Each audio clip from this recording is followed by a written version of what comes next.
భారత రాజ్యాంగ సభ 1934 రాజ్యాంగ అసెంబ్లీ ఆలోచన ఎం.ఎన్. రాయ్ 1935 ఇండియన్ నేషన్ కాంగ్రెస్ మొదటిసారి అఫీషియల్ అసెంబ్లీ సిఏ ను డిమాండ్ చేసింది. 1938 జవహర్ లాల్ నెహ్రూ ఐఎన్సి తరఫున స్వతంత్ర భారత రాజ్యాంగాన్ని రూపొందించాలి. బయటి జోక్యం లేకుండా వయోజన ఓటు హక్కు ఆధారంగా ఎన్నుకోబడిన రాజ్యాంగ సభను రూపొందించాలి. చివరకు 1940 నాటి బ్రిటిష్ ప్రభుత్వం ఆగస్టు ఆఫర్ డిమాండ్ కు ఆమోదం లభించింది. 1942 సర్ స్టాఫర్డ్ క్రిప్స్ భారతదేశానికి వచ్చాడు. రెండవ ప్రపంచ యుద్ధం తరువాత ఆమోదించవలసిన స్వతంత్ర రాజ్యాంగాన్ని రూపొందించడంపై బ్రిటిష్ ప్రభుత్వం యొక్క ముసాయిదా ప్రతిపాదన. క్రిప్స్ ప్రతిపాదనలను అనేక పార్టీలు తిరస్కరించాయి. ఎంకే గాంధీ పోస్ట్ డేటెడ్ చెక్కు. ముస్లిం లీగ్ 2 ప్రత్యేక రాజ్యాంగ సభలతో 2 రాష్ట్రాలుగా విభజించబడింది. చివరకు భారతదేశానికి ఒక క్యాబినెట్ మిషన్ పంపబడింది. అయితే అది 2 రాజ్యాంగ సభల ఆలోచనను తిరస్కరించింది. రాజ్యాంగ సభ సిఏ యొక్క కూర్పు. క్యాబినెట్ మిషన్ ప్లాన్ రూపొందించిన పథకం కింద 1946 నవంబరులో రాజ్యాంగ సభ ఏర్పడింది. ఫీచర్లు. రాజ్యాంగ సభ మొత్తం బలం -389. బ్రిటిష్ ఇండియాకు 296 స్థానాలు కేటాయించబడ్డాయి. 11 గవర్నర్ల ప్రావిన్సుల నుంచి 292 మంది సభ్యులను, 4 ప్రధాన కమిషనర్ల ప్రావిన్సుల నుంచి 4, ఒక్కొక్కరి నుంచి ఒకరిని తీసుకోవలసి ఉంది. సంస్థానాలకు 93 సీట్లు. ప్రతి ప్రావిన్సు మరియు రాచరిక రాజ్యం వారి జనాభా నిష్పత్తిలో కేటాయించిన సీట్లు. ముస్లిములు, సిక్కులు, సాధారణులు అనే 3 ప్రధాన వర్గాలలో బ్రిటిష్ ప్రావిన్సులను వారి జనాభా నిష్పత్తిలో నిర్ణయించవలసి ఉంది. రాష్ట్ర శాసనసభలో స్వంత కమ్యూనిటీ ద్వారా ఎన్నుకోబడిన సభ్యులు మరియు ఒకే బదిలీ చేయగల ఓటు ద్వారా దామాషా ప్రాతినిధ్యం యొక్క ఓటింగ్ విధానం. రాచరిక రాజ్యాల ప్రతినిధులను రాచరిక రాజ్యాల అధిపతులు నామినేట్ చేయాల్సి ఉండేది. రాజ్యాంగ సభ పాక్షికంగా ఎన్నుకోబడిన మరియు పాక్షికంగా నామినేట్ చేయబడిన సంస్థగా ఉండాలి. సభ్యులను పరోక్షంగా ప్రాంతీయ సభల సభ్యులు ఎన్నుకోవాలి. సిఏకు జూలై-ఆగస్టులో ఎన్నికలు జరిగాయి. ఇండియన్ నేషనల్ కాంగ్రెస్ 208, ముస్లిం లీగ్ 73, ఇండిపెండెంట్లు 15 సీట్లు గెలుచుకున్నారు. సంస్థానాలకు కేటాయించిన 93 స్థానాలు రాజ్యాంగ సభకు దూరంగా ఉండాలని నిర్ణయించుకోవడంతో భర్తీ కాలేదు. హిందువులు, ముస్లిములు, సిక్కులు, పార్సీలు, ఆంగ్లో ఇండియన్లు, ఇండియన్ క్రిస్టియన్లు, ఎస్సీ, ఎస్టీలు ఈ అన్ని వర్గాల మహిళలతో సహా భారతీయ సమాజంలోని అన్ని వర్గాల ప్రతినిధులు ఈ సమావేశంలో ఉన్నారు. మహాత్మా గాంధీ, జిన్నా మినహా ఆ సమయంలో భారతదేశంలోని ముఖ్యమైన వ్యక్తులందరినీ ఈ సభలో చేర్చారు. రాజ్యాంగ సభ యొక్క పనితీరు. డిసెంబర్ 1946 న జరిగిన రాజ్యాంగ సభ -1వ సమావేశానికి కేవలం 211 మంది సభ్యులు మాత్రమే హాజరయ్యారు. పాకిస్తాన్ ప్రత్యేక రాజ్యంపై ముస్లిం లీగ్ సమావేశాన్ని బహిష్కరించింది. ఫ్రెంచ్ ఆచారాన్ని అనుసరిస్తూ అతిపురాతన సభ్యుడైన డాక్టర్ సచ్చిదానంద్ సిన్హా తాత్కాలిక అధ్యక్షుడిగా అసెంబ్లీకి ఎన్నికయ్యాడు. 1946 డిసెంబరు 11న డాక్టర్ రాజేంద్ర ప్రసాద్ రాష్ట్రపతి, హెచ్.సి. ముఖర్జీ అసెంబ్లీ ఉప రాష్ట్రపతి, సర్ బి. రావును అసెంబ్లీకి రాజ్యాంగ సలహాదారుగా నియమించారు. లక్ష్యాల పరిష్కారం. 1946 డిసెంబరు 13 న జె. నెహ్రూ చారిత్రాత్మక లక్ష్యాల తీర్మానంను అసెంబ్లీలో ప్రవేశపెట్టారు. ఇది రాజ్యాంగ నిర్మాణం యొక్క ప్రాథమికాంశాలు మరియు తత్వాన్ని నిర్దేశించింది. స్వతంత్ర సార్వభౌమ రిపబ్లిక్ మరియు తన భవిష్యత్ పాలన కోసం ఒక రాజ్యాంగాన్ని రూపొందించడానికి.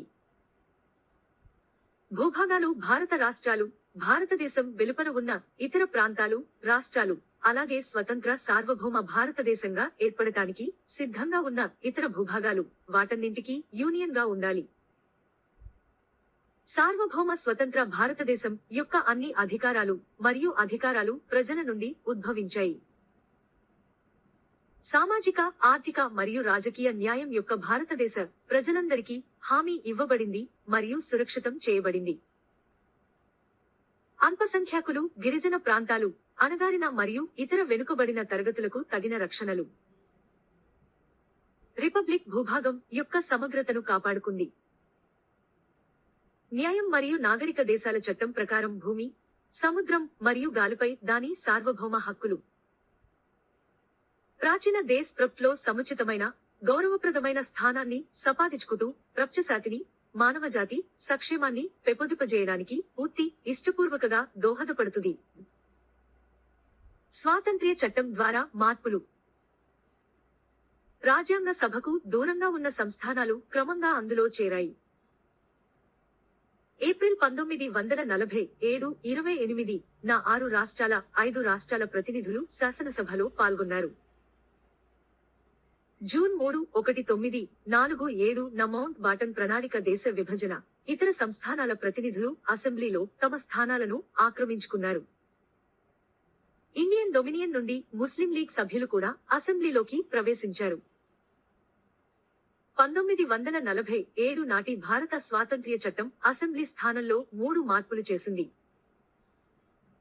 అసెంబ్లీ పూర్తిగా సార్వభౌమాధికారం కలిగిన సంస్థను ఏర్పాటు చేసింది.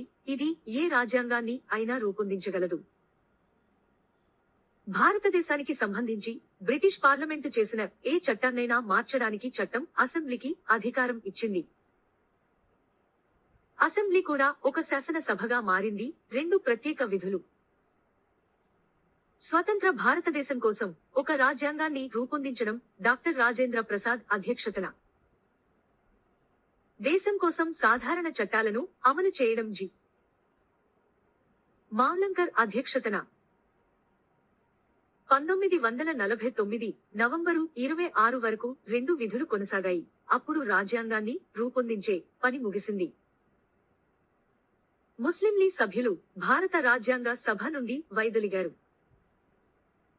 తత్ఫలితంగా క్యాబినెట్ మిషన్ ప్రణాళిక కింద 1946లో మొదట నిర్ణయించిన 389 నుండి అసెంబ్లీ మొత్తం బలం 299కు తగ్గింది.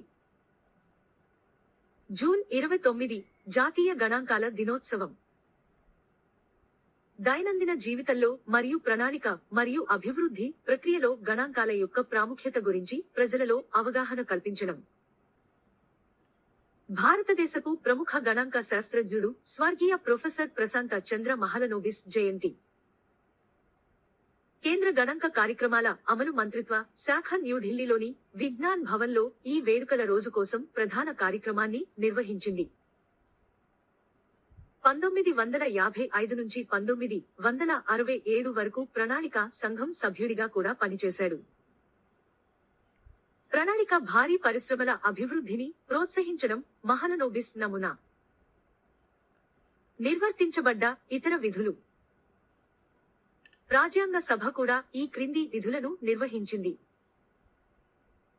ఇది మే 1949లో కామన్వెల్త్ లో భారతదేశం సభ్యత్వాన్ని ధృవీకరించింది. ఇది 1947 జూలై 22న జాతీయ పతాకాన్ని స్వీకరించింది. ఇది 1950 జనవరి 24న జాతీయ గీతాన్ని స్వీకరించింది. ఇది 1950 జనవరి 24న జాతీయ గీతాన్ని స్వీకరించింది. ఇది 1950 జనవరి 24న భారతదేశ మొదటి రాష్ట్రపతిగా డాక్టర్ రాజేంద్ర ప్రసాద్ ను ఎన్నుకుంది. మొత్తం మీద రాజ్యాంగ సభకు 2 సంవత్సరాల 11 నెలల 18 రోజుల పాటు 11 సమావేశాలు జరిగాయి. రాజ్యాంగ నిర్మాతలు సుమారు 60 దేశాల రాజ్యాంగాలను పరిశీలించారు. ముసాయిదా రాజ్యాంగాన్ని 114 రోజుల పాటు పరిగణనలోకి తీసుకున్నారు. రాజ్యాంగాన్ని రూపొందించడానికి చేసిన ఖర్చు 64 లక్షలు. జనవరి 1954న రాజ్యాంగ సభ తన చివరి సమావేశాన్ని నిర్వహించింది. అంతటితో ఆగలేదు. 1950 జనవరి 26 నుంచి 1951 -52లో జరిగిన మొదటి సార్వత్రిక ఎన్నికల తరువాత కొత్త పార్లమెంటు ఏర్పడే వరకు భారత తాత్కాలిక పార్లమెంటుగా కొనసాగింది. రాజ్యాంగ సభ యొక్క కమిటీలు. రాజ్యాంగ సభ రాజ్యాంగ రచన యొక్క వివిధ విధులను నిర్వహించడానికి అనేక కమిటీలను నియమించింది. 8 ప్రధాన కమిటీలు మరియు మిగిలినవి చిన్న కమిటీలు. Union powers committee Jawahar Lal Nehru. కేంద్ర రాజ్యాంగ కమిటీ జవహర్ లాల్ నెహ్రూ. రాష్ట్ర రాజ్యాంగ కమిటీ సర్దార్ పటేల్. ముసాయిదా కమిటీ డా. బి. అంబేద్కర్. ఎఫ్టీఎస్ మైనారిటీలు మరియు గిరిజన మరియు మినహాయించబడ్డ ప్రాంతాలపై సలహా కమిటీ సర్దార్ పటేల్. ఈ కమిటీలో ఈ క్రింది ఉపకమితులు ఉండేవి. ప్రాథమిక హక్కుల ఉపసంఘం జె. మైనారిటీల ఉపసంఘం H.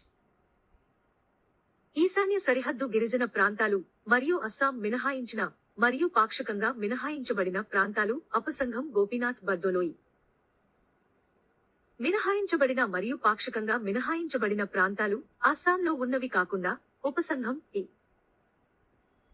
Thakkar. Rules of procedure కమిటీగా రాజేంద్ర ప్రసాద్. రాష్ట్రాల కమిటీ రాష్ట్రాలతో సంప్రదింపుల committee Jawahar Lal Nehru. Steering committee డా. రాజేంద్ర ప్రసాద్. ముసాయిదా కమిటీ. 1947 ఆగస్టు 29న ఏర్పాటు చేసిన ముసాయిదా కమిటీ అత్యంత ముఖ్యమైన కమిటీ. ఇందులో 7 సభ్యులు ఉన్నారు. Doctor B. అంబేద్కర్ చైర్మన్, భారత రాజ్యాంగ పితామహుడు. N Gopalaswami Ayyangar. Alladi Krishnaswami Iyer. Doctor K. Syed Mohammad Saadulla. N Madhava Rao అనారోగ్యం కారణంగా రాజీనామా చేసిన బి. ఎల్ మిట్టర్ స్థానంలో ఆయన. టి. కృష్ణమాచారి 1948లో మరణించిన డి. ఖైతాన్ స్థానంలో ఆయన నియమితులయ్యారు. 1948 ఫిబ్రవరిలో ప్రచురితమైన భారత రాజ్యాంగం యొక్క మొదటి ముసాయిదా. రెండవ ముసాయిదా ప్రచురించబడింది అక్టోబర్ 1948. 1949 నవంబరు 26న ఆమోదించిన రాజ్యాంగం ఒక పీఠిక, 395 అధికరణలు మరియు 8 షెడ్యూళ్లు. మొత్తం రాజ్యాంగం ఇప్పటికే అమలులోకి వచ్చిన తరువాత పీఠికను రూపొందించారు. ఆర్టికల్స్ 5, 6, 7, 8, 9, 60, 324, 366, 367, 379, 380, 388, 391, 392 మరియు 393 నవంబర్ 26, 1949 నుంచి అమల్లోకి వచ్చాయి. రాజ్యాంగంలోని మిగిలిన నిబంధనలు ప్రధాన భాగం జనవరి 1956న అమల్లోకి వచ్చాయి. 1930లో రిపబ్లిక్ డే పూర్ణ స్వరాజ్య దినోత్సవాన్ని లాహోర్ సెషన్ డిసెంబర్ 1929 తీర్మానాన్ని అనుసరించి జరుపుకున్నారు. రాజ్యాంగం ప్రారంభంతో భారత స్వాతంత్ర్య చట్టం 1947. 1935 నాటి భారత ప్రభుత్వ చట్టాన్ని రద్దు చేశారు. అయినప్పటికీ ప్రివీ కౌన్సిల్ న్యాయపరిధి రద్దు చట్టం 1949 కొనసాగింది. రాజ్యాంగ సభపై విమర్శలు. ప్రాతినిధ్య సంస్థ కాదు, సభ్యులు ప్రజలచే నేరుగా ఎన్నుకోబడలేదు. సార్వభౌమ సంస్థ కాదు, బ్రిటిష్ ప్రభుత్వ ప్రతిపాదనల ద్వారా రూపొందించబడింది. సమయం పడుతుంది. అమెరికన్ రాజ్యాంగానికి కేవలం 4 నెలలు మాత్రమే పట్టింది. కాంగ్రెస్ ఆధిపత్యం, ఏకపార్టీ సంస్థ. లాయర్ పొలిటీషియన్ డామినేషన్ సమాజంలోని విభాగాలకు తగినంత ప్రాతినిధ్యం ఉండేది కాదు. హిందువుల ఆధిపత్యంలో ఉన్న లార్డ్ విస్కౌంట్ సైమన్ దీనిని హిందువుల సంఘం అని పిలిచాడు. విన్స్టన్ చర్చిల్ కాన్స్టిట్యూషనల్ అసెంబ్లీ భారతదేశంలో ఒకే ఒక ప్రధాన సమాజానికి ప్రాతినిధ్యం వహించింది.